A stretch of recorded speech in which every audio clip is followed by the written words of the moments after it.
In this chapter, we're going to be talking about two kinds of optoelectronic materials that everyone has some degree of familiarity with, and that is solar cells, which a lot of people go into material science and nanoengineering to learn about and to engineer, and also displays. And if you are watching this video as opposed to just listening to it, chances are you're watching it on a display that has something to do with optoelectronic materials. So let's give a sort of overview of the glossary of terms. So before we get into the nanoscale materials solutions to these systems that we all kind of know about, let's talk about the way that normal semiconductor optoelectronics have been working for a long time. And the first concept we need to talk about is the p-n junction. And p-type and n-type silicon are called doped forms of silicon. P-type silicon is doped with a type of atom that is missing an electron from its valence shell compared to silicon. So silicon has 4 valence electrons. It's right below carbon on the periodic table. And a material or an atom that has 3 valence electrons is boron. So if you replace every few, maybe every, lots, like every million silicon atoms with a boron atom, you end up with a hole. Now that hole is not positively charged. It's just the absence of an electron. And it's not positively charged because boron also has 1 fewer proton. And then conversely, you could have n-type silicon. And what you need, since silicon has a valency of 4 electrons, then you need an atom that has 5 valence electrons. So there's an extra valence electron.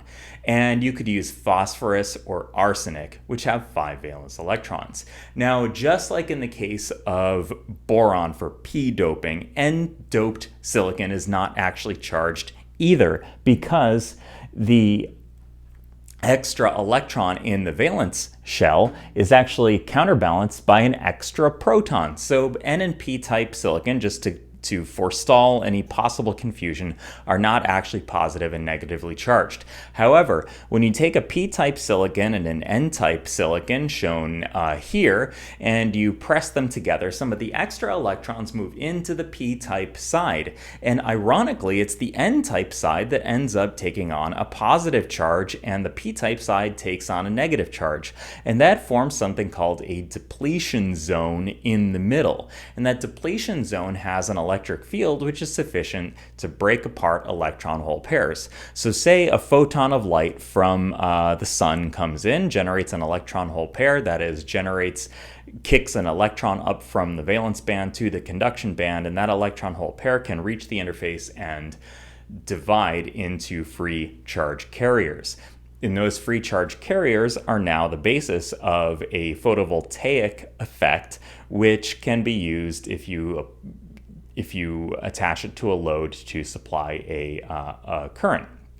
If you look at the energy level band structure, you have the situation where extra electrons from the p-type side end up extra electrons from the n-type side go into the p-type side, which then takes on a negative charge in the depletion layer. And the electric field is shown as here, and that is sufficient to break the charges apart. Solar panels are characterized using the IV, the current voltage characteristics, and an example of the current voltage characteristics are shown here. So you apply a voltage from negative to positive and you measure the current. And in the 4th quadrant here, that's where most of the action takes place. At the y-intercept, that is the current that flows at 0 voltage. That is the short circuit current density. It's like if you take a thick copper wire and you connect it to either terminal of the device, that is what you'd get. Then as you continue to increase the voltage, you are now applying charges such that you're increasing the effective load, electrical load on the solar cell, and then you're kind of shoving charges into it. Eventually the positive charges are starting to go into the p-type side, and then you get to a point where the maximum power point is reached, and that is at this corner here labeled in green in the figure.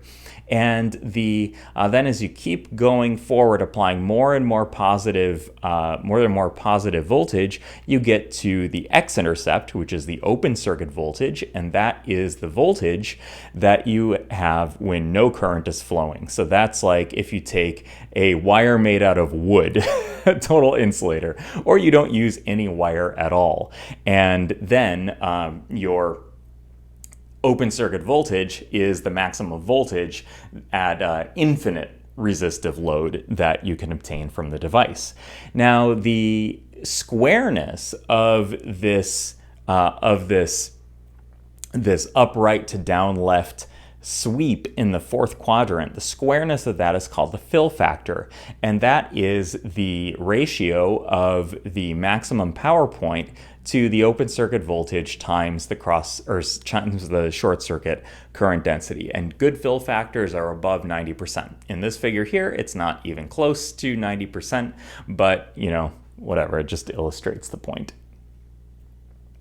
So that's a silicon solar cell, and an excitonic solar cell is a solar cell that is made of kind of these next generation types of materials like organic semiconductors or quantum dots, and maybe they'll find some commercial importance or maybe not, but they do illustrate some important parts of some important aspects of nanoscale science and engineering. And so in an excitonic solar cell, you have a very thin layer of material. So for a silicon solar cell, you need tens of microns to absorb all the light. That has to do with the fact that although silicon has a relatively narrow band gap, it's called an indirect band gap semiconductor. So the probability that a photon excites an electron-hole pair in that device is not that great. However, in an excitonic solar cell, we actually have a situation where the material itself is much more absorbing, so you don't need nearly as much stuff. However, the charge carrier mobility is inferior to silicon, and also the distance that an exciton can travel is very limited. And one of the reasons for that is because the excitons are bound, so the electron hole pairs are bound tightly to each other, and they need to actually reach an interface with the opposite material. So an exciton generated on the p-type side needs to make it to the n-type side and vice versa in order to split apart into free charge carriers. And then once the free charge carriers are generated, we're not out of the woods yet, because the charge carrier mobility in those materials is very low compared to silicon, which is not great. However, if you take a device like this and you intermix the layers of N and P type material, so unlike in a silicon cell where you have a flat interface, in an excitonic solar cell it makes sense to mix the layers. And the reason that we mix the layers is so that each exciton has a higher probability of being within one exciton diffusion length of the interface, so that those excitons are not wasted. So if this had a flat interface and you generated an exciton, say up here, it could only reach maybe part of the way to the other side before it collapsed into itself and didn't contribute to the photovoltaic effect, and thus the power.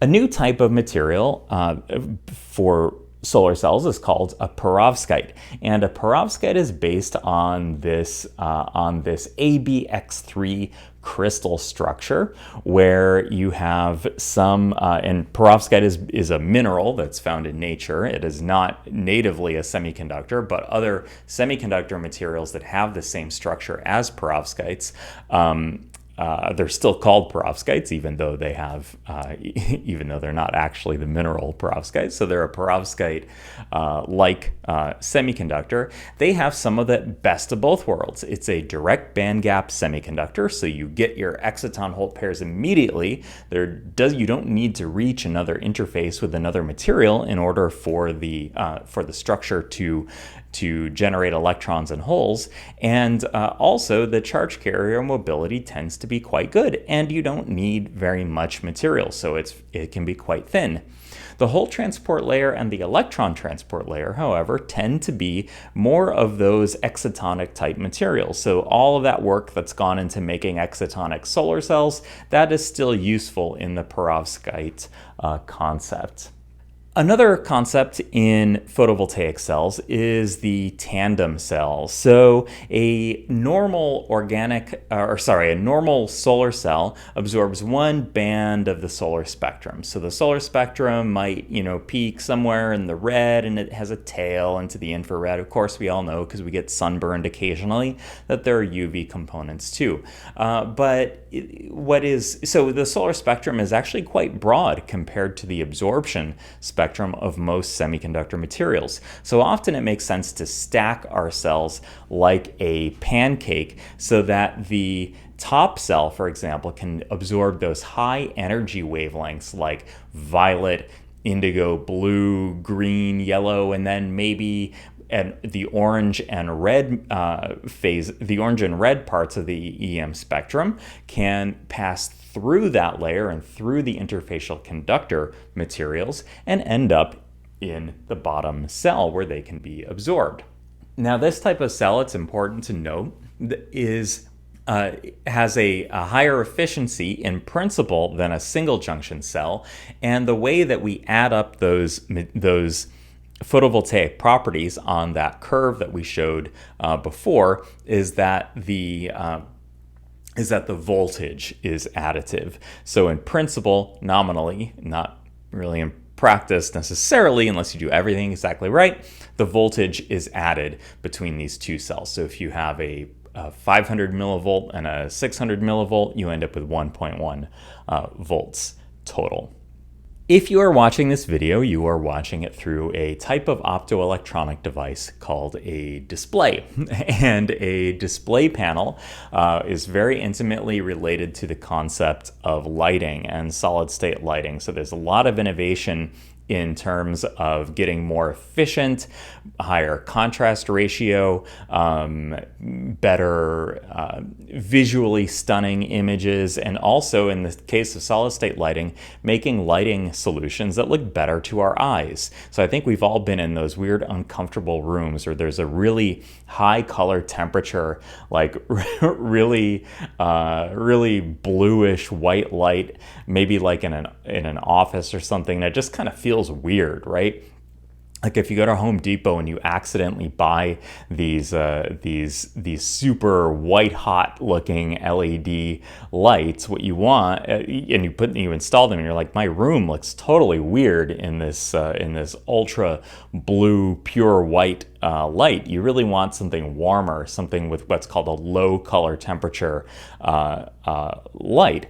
And so as such, there's a lot of innovation in engineering semiconductor emitters that have a more favorable gamut of colors that they are producing. Okay, so right now at the time of this recording, the dominant form of display technology has something to do with liquid crystals, and so it's called an LCD. Even when you see something that's like an LED TV, chances are you still have the liquid crystal layer. And the long and short of it is, the liquid crystal layer is what is used as like blinds. So your blinds in your window, you can make go like this or like this, and they let a certain amount of light in. And that's basically what the liquid crystal layer does in a display. So you have the white light source that comes in, it travels through a diffuser panel, it goes through a rear polarizer, and then when the voltage is completely off, you have a bright light, because what happens is that in the interior, the liquid crystal layer does a quarter twist, and in that quarter twist the light is wave guided through a series of absorption and repolarization events into the front polarizer that has the opposite orientation, and then the light passes through a color filter. And that color filter contains little plastic, dyed plastic bits of red, green, and blue light. And those red, green, and blue lights correspond to the cone cells in our eyes, remember from a previous chapter. And if you add those up in just the right way, you can get any color that you want. Now, alternatively, if you turn the voltage completely on, then you can lock that liquid crystal into a single orientation and block all of the light. So it goes through the rear polarizer, half of it gets blocked, and then the other half of it gets blocked in the front polarizer, and that produces black.